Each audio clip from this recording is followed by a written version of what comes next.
जम्मू कश्मीर के पहलगाम में हुए आतंकी हमले में मृतक शुभम द्विवेदी का शव देर रात 2 बजे लखनऊ एयरपोर्ट पहुंचा और फिर वहां से ग्रीन कॉरिडोर बनाकर कानपुर उनके आवास ले जाया गया।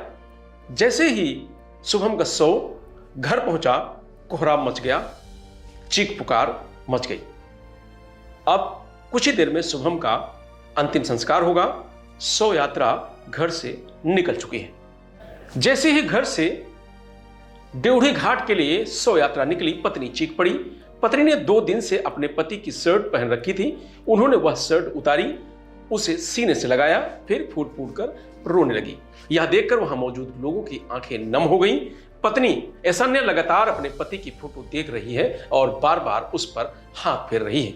मां रो रो कर बेसुध हो जा रही है। वह बीच बीच में चीख पड़ती है, कहती है आतंकवादियों को कड़ी से कड़ी सजा दी जाए, तड़पा तड़पा कर उन्हें मारा जाए। इससे पहले सीएम योगी आदित्यनाथ ने शुभम को श्रद्धांजलि दी और घर वालों से बातचीत कर उन्हें ढांढस बंधाया। इस दौरान शुभम की पत्नी ने मुख्यमंत्री योगी आदित्यनाथ से कहा कि आतंकवादियों ने मेरे सामने ही मेरे पति को गोली मार दी। योगी जी, हमें कड़ा बदला लेना चाहिए। सीएम योगी ने कहा कि यह हमला ताबूत पर आखिरी कील होगा। पत्नी ऐश्वर्या ने रोते हुए आतंकी हमले की आंखों देखी सुनाई। उन्होंने कहा कि मैं और शुभम मैगी खाने जा रहे थे। इसी दौरान एक आदमी पीछे से आया। उसने बंदूक साइड में रखकर शुभम से पूछा, हिंदू हो या मुसलमान?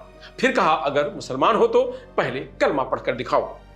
मैंने हंसते हुए उससे पूछा, क्या हुआ भैया? तब उसने मुझसे भी पूछा, हिंदू हो या मुसलमान? मैंने कहा, हिंदू हूं।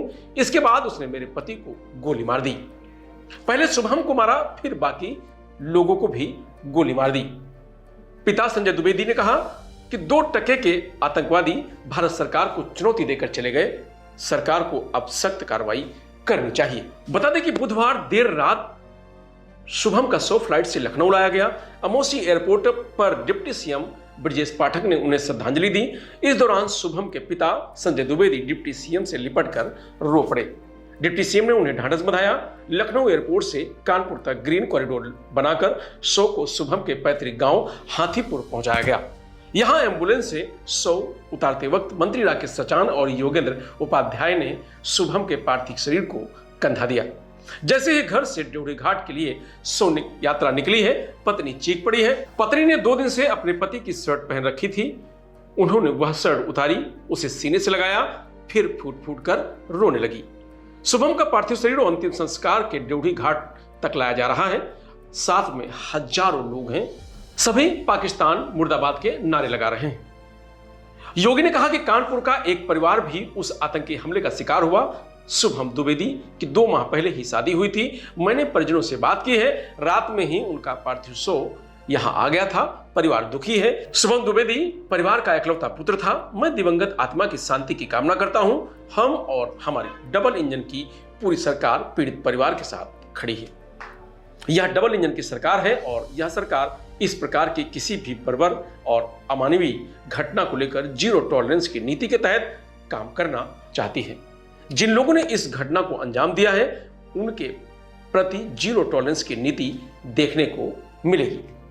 शुभम द्विवेदी के घर के बाहर मौजूद लोगों में गहरा आक्रोश है। उनका कहना है कि आतंकवादियों ने हिंदुओं का नाम पूछ पूछ कर उन्हें निशाना बनाया। अब उन्हें इसका मुंह तोड़ जवाब मिलना चाहिए।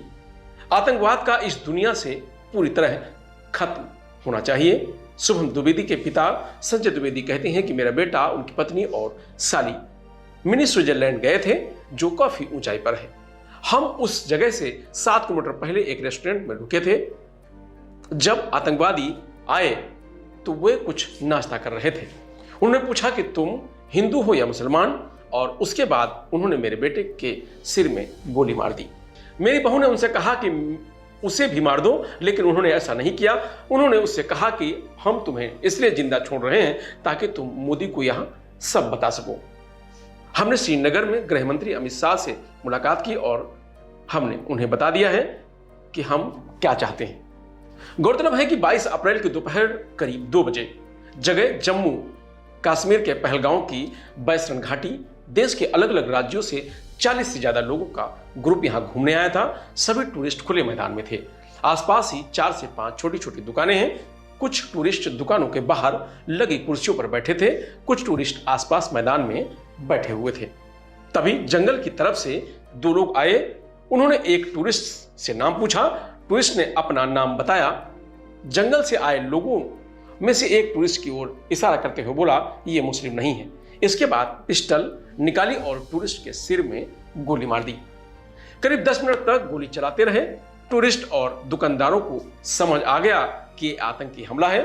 शुरुआत में एक टूरिस्ट के मरने की खबर आई। रात के 11 बजते बजते मौतें बढ़कर 27 हो गई।